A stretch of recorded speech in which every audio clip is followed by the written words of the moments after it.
Hey again, guys. I want to talk to you about a few subjects. Two in particular. One is, the most anticipated show of the year, other than the National, Strongsville, Ohio. Then I want to get into something else after that, but just going to be a little talking video today. I watched all the footage of Strongsville, and man, it was an old white guy sausage fest. Where are all these young vintage collectors everybody tells me about? Where's everybody that is 40 and under?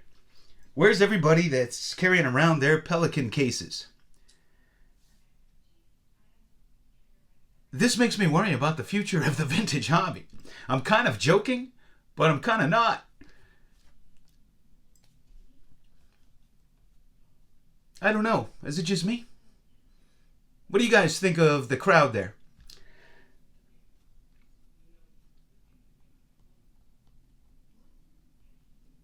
Do you think it says anything about the future of the hobby? I don't know. I wasn't expecting to see that, I guess, because it's such a large show. It's the largest vintage show. But young people didn't want to go. Largest vintage show.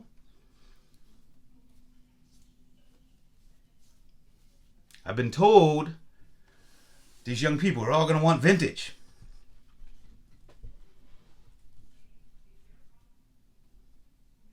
So I've been seeing something going on in the hobby lately.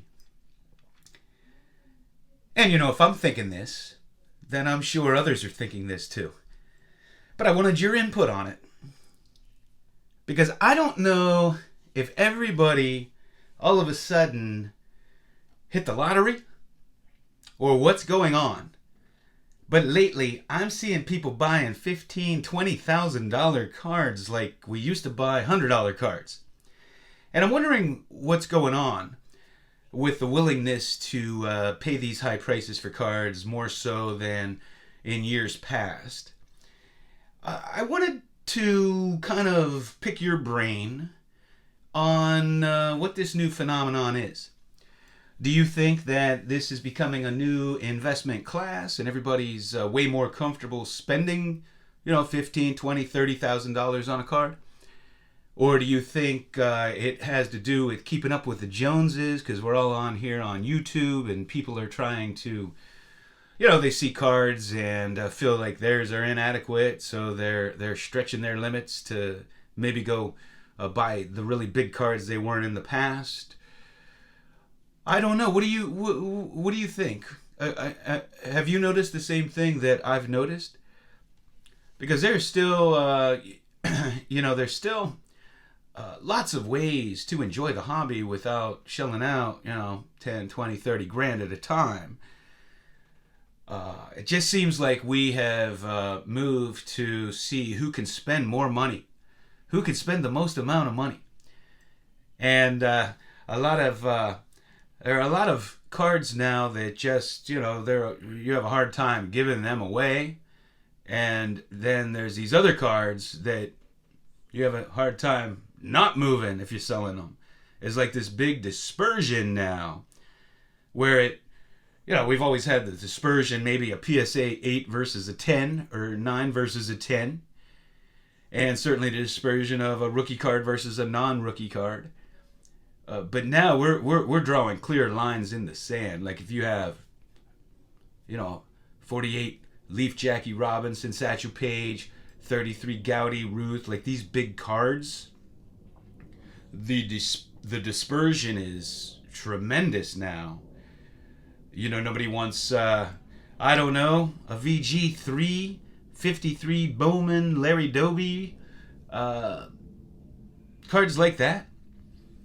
And looking at the Strongsville show, who's going to be buying up the more obscure players or the less bigger Hall of Famers in the old vintage sets? I don't know. What are your thoughts on this? What are your thoughts on this? Are we just living in affluent times? Do we think that cards are going to continue to go up and up and up and up? So we're buying them now because we got burned before COVID, before the COVID boom? I don't know. My wheels are turning. I'm just thinking out loud here. But those are two big perceptions that I have recently. And, you know, I collect everything and I show everything. And what I show, the majority of what I show is not the really big cards. Are we, I don't know, are we going to chase people away? Are they going to feel inadequate? You know, I did the other video where I was talking about how we have to justify buying a lower graded card. And I think the reason for that is, yeah, we need to justify the grade why we didn't spend more. Is it all about the money now?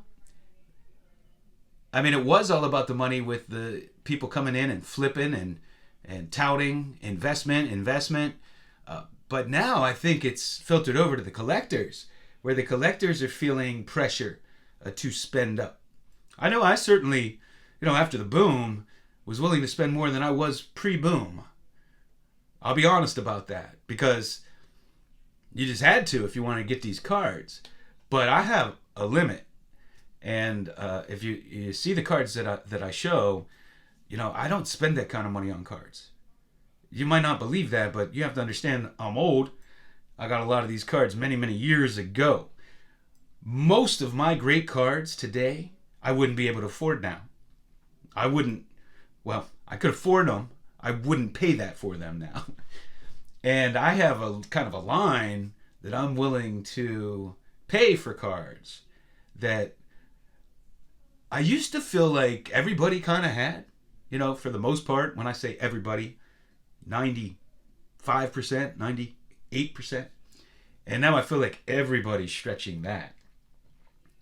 I just seeing monster cards being bought and shown like they're ripping packs at 2024 tops. What is going on? I'm good for everybody. I'm glad you're all getting your dream cards. I really, really am. I'm just wondering what's going on, though. Why is this happening? Is this a really great sign for our hobby? It may be a really great sign that you could sell your cards for this much money. You know, I have a PSA 10 1981 Magic Johnson, and never thought much of it. You know, I don't sell cards. I'm not actively selling cards. And I was talking to my man, Adam, Splendid Sports Cards, and he was telling me during the peak that thing was selling for $59,000. I was so mad. I mean, I was so mad. I never knew that. Who would pay that for that card? I would have sold it in a heartbeat. You know, all the great cards I could have bought with that? Could have probably gotten all the Gaudy Babe Ruths in a lower grade. You know, 3s or 2.5, whatever. And of course now it came back to like 15,000 is my understanding, or around there, 14, 15. Man, I'd be mad if I paid 59,000 for that sucker. And of course they're probably opening new packs all the time.